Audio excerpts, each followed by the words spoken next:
কাফেলা system যুগ যুগ ধরে সৌদি আরবিয়ার এই কাফেলা সিস্টেম আমাদের বাংলাদেশের কর্মীদেরকে এক ধরনের বন্দী বা গুলাম বানিয়ে রাখত।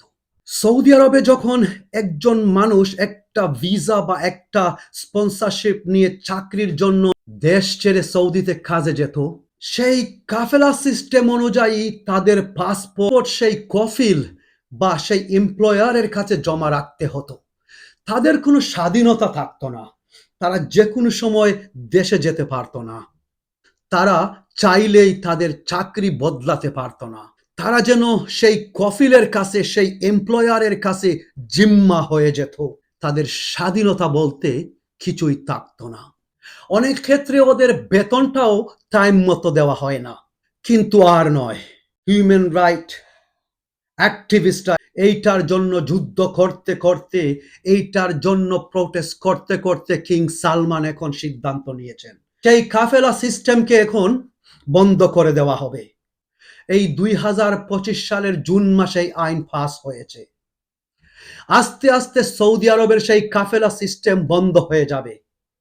অন্যান্য রাষ্ট্র, অন্যান্য দেশের মতোই কর্মীদেরকে এখন বাংলাদেশ, ইন্ডিয়ান, পাকিস্তানি কর্মীদেরকে মানুষের মতো সম্মান দেওয়া হবে। এই কফিলরা চাইলেও আর তাদেরকে গুলাম হিসেবে রাখতে পারবে না, তাদের পাসপোর্ট নিয়ে রাখতে পারবে না। এই নতুন সিস্টেম অনুযায়ী কর্মীরা যারা ভিসা পেয়ে বা স্পন্সর পেয়ে সৌদিতে কাজের জন্য যাবেন, তারা সেই কন্ট্রাক্ট অনুযায়ী কাজ শেষ করে ইচ্ছে করলেই অন্য কাজের জন্য অ্যাপ্লাই করতে পারবেন। যেই রকম বিভিন্ন ইউরোপিয়ান দেশগুলোতে মানুষ অনলাইনে করতে পারে, ঠিক তেমনি তারা যদি সেই কফিল বা মালিকের কাজ করতে না চায়, অন্য কোনো একটা চাকরি পায়, তাহলে সেই মালিকের স্পন্সর দ্বারাই স্বাভাবিক ইউরোপিয়ান দেশগুলোর মতোই তারা চাকরি বদলাতে পারবে।